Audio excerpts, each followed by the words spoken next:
আসসালামু আলাইকুম ভাই, সবাই কেমন আছেন? আমি বোরহান হোসেন চমক বলতেছি, আপনাদের ভালোবাসায় ইনশাআল্লাহ আমি অনেক ভালো আছি। তো আজকে চলে আসলাম হযরত শাহজালাল আন্তর্জাতিক বিমানবন্দরে। চলে আসারও কারণ আছে, আমি বন্ধুদের নিয়ে আড্ডা দিতেছিলাম আমার এলাকায়। তখন আমার বন্ধু হায়দার চলে আসলো আমার কাছে, এসে বলল, চল আমার সাথে চল, আমি এয়ারপোর্ট যাব, ঘুরতে যাব, তোকে নিয়ে যাব। আমিও কিছু না বলে চলে গেলাম তার সাথে। যাওয়ার পরে সে বলল, কিছু ভিডিও কর, তো ভিডিও করস।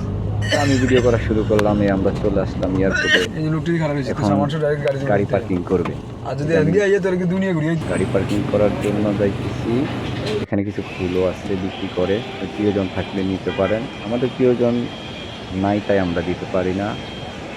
তো চলে পার্কিং করে চলে গেলাম পার্কিং লটের উপরে, ছাদে চলে গেলাম। ছাদে চলে ভিডিও করতেছি, আপনাদেরকে দেখানোর চেষ্টা করতেছি। রাত আনুমানিক 3টা+, 3টার উপরে বাজে। দেখেন কত মানুষ, মানুষের ঢল, এত রাত মানুষ, কত সুন্দর দৃশ্য দেখানোর চেষ্টা করতেছি, সাথে থাকবেন। দেখেন কত মানুষ, বুঝার মতো কোনো ওয়ে নাই যে রাত 3টা+, কত সুন্দর দৃশ্য। দেখতে থাকুন, সাথে থাকুন, কত সুন্দর দৃশ্য। তারপরে চলে আসলাম আবার পার্কিংয়ে, চলে আসলাম পার্কিং করে আপনাদেরকে দেখানোর চেষ্টা করতেছি।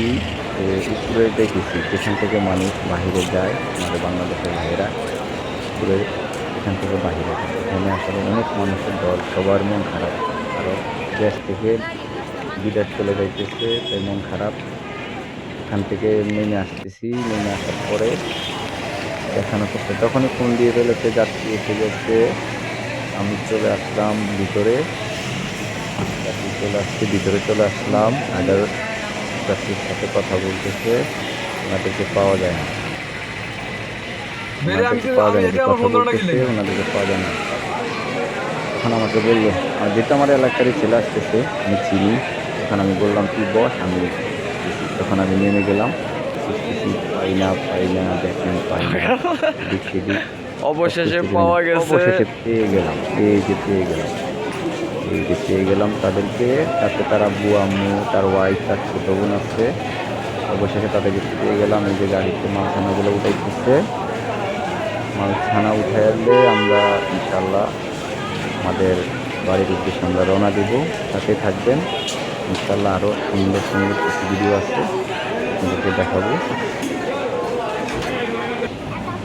যে আমরা এখন গাড়িতে উঠতেছি, চলে যাইতেছি গুড বাই এয়ারপোর্ট। আমরা নিচে নামতেছি, টিকিট একবার ক্যান্সেল করছি আবার অবশেষে আমরা রওনা দিলাম বাড়ির উদ্দেশ্যে। যে যেখান থেকে দেখছেন সবাই লাইক শেয়ার কমেন্ট করবেন ইনশাল্লাহ। এই যে সবাই ক্ষুধার্ত ছিলাম, তাই চলে আসলাম একটা রেস্টুরেন্টে। হায়দার আমার বন্ধু, অত গাড়িটাই চালায় ভালো, রেস্টুরেন্ট চিনে, কোথায় গেলে ভালো হবে। তারপরে এখানে চলে আসলাম। এই যে আমরা ভিতরে যাইতেছি, সবাই আসছি।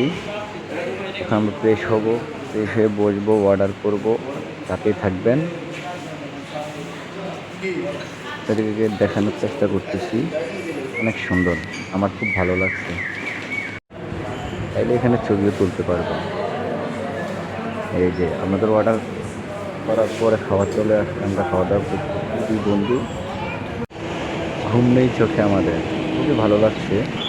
হঠাৎ করে চোখে পড়লো, মানে দেখেন, আপনারা দেখে যা ভাবছেন প্রথমে আমি তাই মনে করছিলাম। দেখেন, দেখেন কি এগুলা, আসলে তা না। এটা একটা কফি শপ, চাইলে এখান থেকে কফি নিতে পারবেন, খাইতে পারবেন। অনেক তারপরে সুন্দর। চলে আসলাম তারপর দুইজন হঠাৎ একসাথে। দেখা হয়ে গেল বাতিজা আমার মুক্তারের কাকা সাথেও এখানে মুক্তারও আমাদের যাত্রী সাথে নিয়ে আছে। আসছে। কিছু কথা বললাম তার সাথে, ভালোই লাগলো, সময়টা অনেক ভালো কাটছে। তাই যাওয়ার উদ্দেশ্যে রওনা দিলাম। একটু দেখি স্লো হলে হাজারো ভালো হয়। ফুলের দোকান, ফুল আর ফুল। তেমন প্রিয়জন ছিল না, তাই বেশি নেইনি। চলে গেল না। হাজারো ফুল। তো এই যে যেখান থেকে শুনছেন দেখছেন, ইনশাল্লাহ আপনারা একটু শেয়ার করে দিবেন। বেশি অক্ষর আপনাদের করলে তো ভালোবাসা ছাড়া আগানো সম্ভব এটাই না। আর কি। বিশেষ করে আমার এলাকার ছোট ভাই বন্ধুরা আমাকে যেভাবে লাইক শেয়ার করে,